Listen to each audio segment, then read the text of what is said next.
Hi, I'm Tamara Haynes. I'm here at Spring Paducah Quilt Week, and I am so pleased to introduce Cassandra, and she is the honorable mention in the Wall Quilts Modern category, sponsored by Statler by Gamble. Congratulations. Thank you. I'm very excited. This is wonderful. Her quilt name is Lateral Ascension, and I'd love for her to walk us through the process of what inspired you and how you created this beautiful quilt.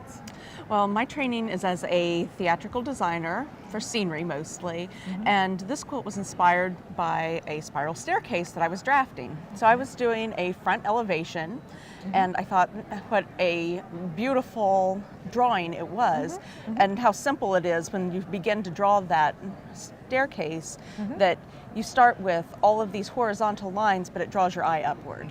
And so I wanted to make a quilt that focused on horizontal lines that draw your eye upward. Yes.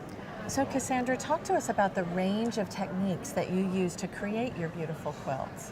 So this quilt, I used matchstick quilting on a domestic machine, and I decided that I wanted to do a rainbow quilt without having it be overtly a rainbow.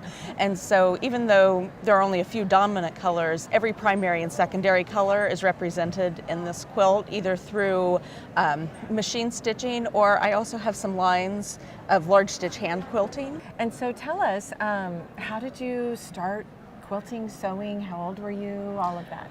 When I was very young, I would watch my mom sew, and I wanted to learn how to as well. So she started teaching me, and so she started before I was even in elementary school helping me learn how to sew. Wonderful. Well, she sure inspired you, and we are so excited to have her right here next to you, and honored to have her quilt as well. She has done Improv Village. This is Marva, and so it's so wonderful to have a mother-daughter right here next to each other in the category. This quilt is all improv, and nothing is measured. It is intentionally wonky. And that's the hardest part of it, is not straightening things up with my quilter's eye. It's making things crooked, so that it has that, charming quirkiness that I was after. It does. And you have also utilized these horizontal lines to create the movement as well in your quilt.